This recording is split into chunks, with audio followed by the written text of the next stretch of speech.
Have you ever stood in front of a mirror, looked deep into your own eyes, and felt an unsettling wave of complete emptiness? It's not sadness, it's not anger, it's the quiet, terrifying suspicion that the face looking back at you is just a beautifully constructed mask, and you have no idea who is actually standing behind it. We live in a culture obsessed with calling people narcissists. We use the word like a weapon, painting a picture of a loud, arrogant monster who loves themselves too much, destroys everyone in their path, and thrives on vanity. But what if everything we've been told about narcissism is completely wrong? What if the loudest person in the room isn't overflowing with self-love, but is actually starving to death on the inside? And more importantly, what if a fragment of that very same survival mechanism is running silently inside of you? There is a profound paradox at the heart of the human psyche. The people who appear the most untouchable, the most confident, and the most fiercely independent are often the ones carrying an invisible, catastrophic wound. They don't love themselves too much. They don't love themselves at all. In fact, the psychological machinery of narcissism only builds its fortress when the true self has been thoroughly buried alive. Why do we do this? Why does the human mind build an armor so thick that it suffocates the very person wearing it? We will answer that shortly, but first, consider this. Think about the last time you achieved something massive, a promotion, a perfect grade, a flawless creative project. For a fleeting second, you felt alive, validated, safe. But by the next morning, that feeling was entirely gone, replaced by a hollow, gnawing anxiety that you had to achieve something even bigger just to prove you still exist. You are running a race with no finish line, and the most dangerous part, you don't even know who built the track.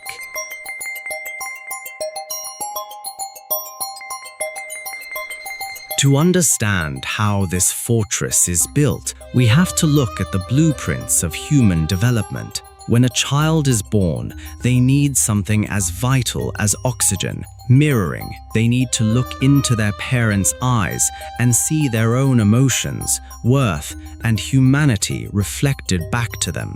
But what happens when the mirror is broken?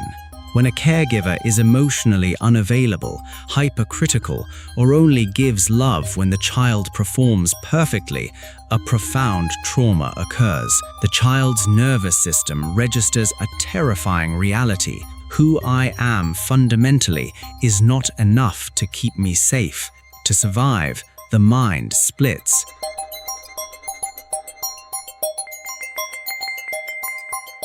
Psychologists call this defensive structure the false self.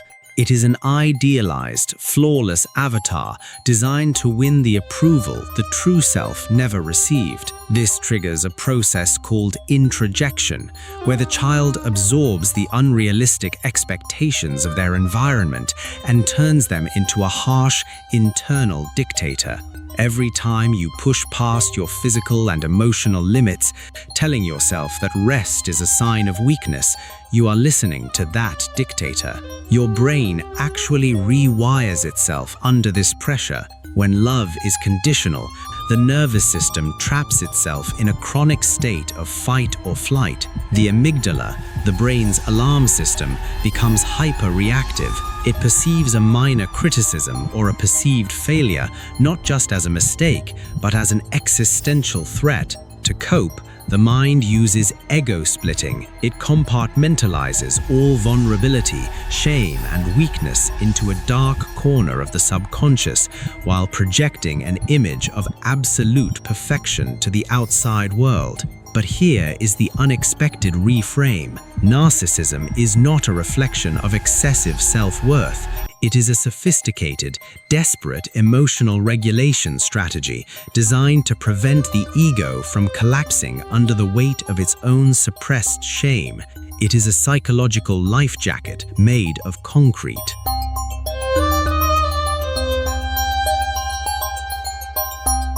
When you live behind a fortress, you keep the monsters out, but you also lock yourself in. The hidden cost of protecting an idealized image is the total annihilation of your capacity for genuine connection. If you cannot allow yourself to be flawed, you can never allow yourself to be truly known.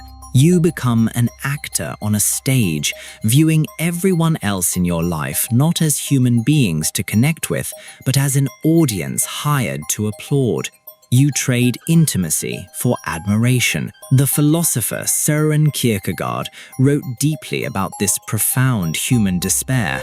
He described a form of despair where a person wishes to be someone else, or worse, wishes to be an idealized version of themselves that doesn't exist. He called it the despair of distinctness. You build a magnificent persona, a towering monument of achievement, intellect, or beauty, yet standing at the base of that monument, you realize something heartbreaking.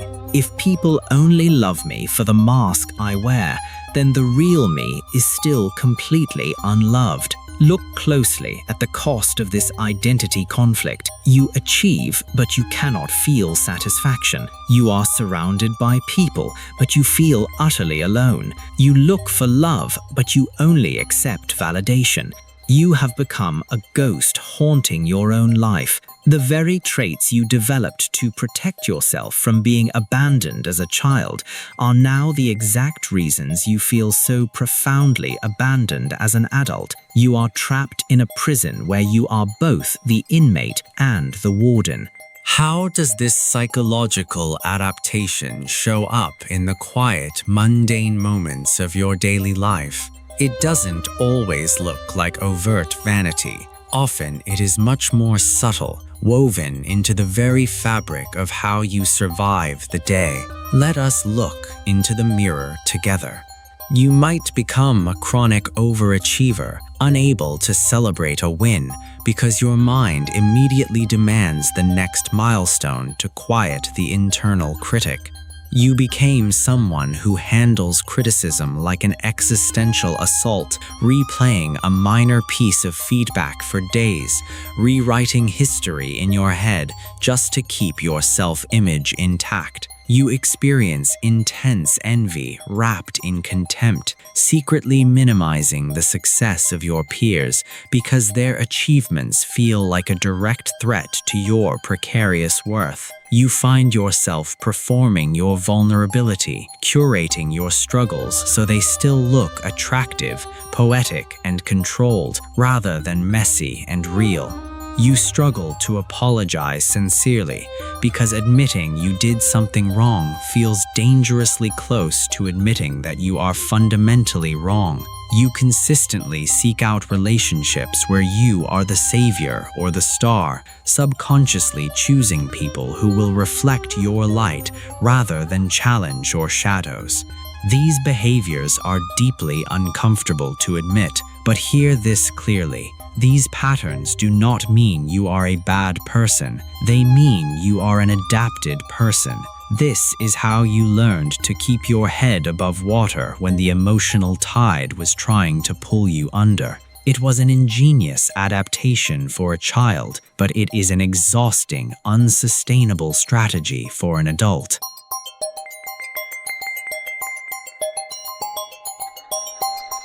The shift away from this exhausting cycle begins with a quiet, radical choice, the choice to lower the sword.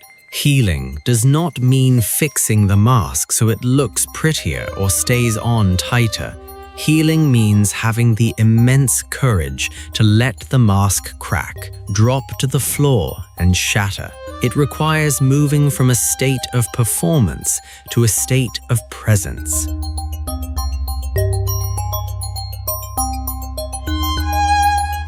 Radical awareness. The moment you feel that familiar, frantic urge to impress, to defend, or to hide your flaws, pause. Catch the false self in mid-air. Acknowledge the deep internal panic without acting on it. Say to yourself, I am feeling unsafe right now, but I do not need to perform to be secure. Internal boundaries. You must set strict boundaries with your own internalized dictator. This means intentionally allowing yourself to be mediocre at something. It means leaving a text message unanswered, leaving a flaw uncorrected, or letting someone misunderstand you without spending your precious energy trying to correct their perception. Emotional regulation. When the mask comes off, the buried shame and vulnerability will bubble to the surface. It will feel uncomfortable, raw, and heavy.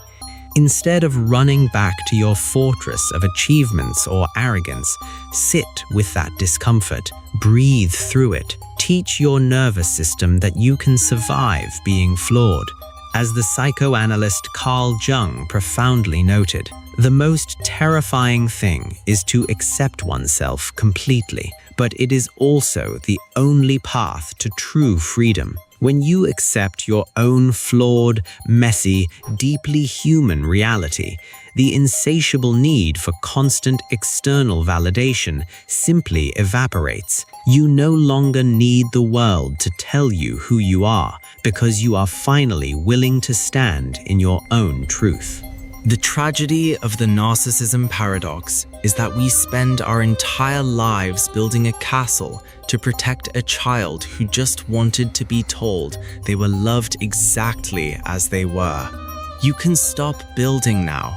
The castle is empty and the war is over. You don't need to be extraordinary to deserve to exist. You don't need to be flawless to be worthy of love. You just have to be here. Send this to someone who feels this deep internal weight but has never been able to explain it. Let them know it's finally safe to come home to themselves.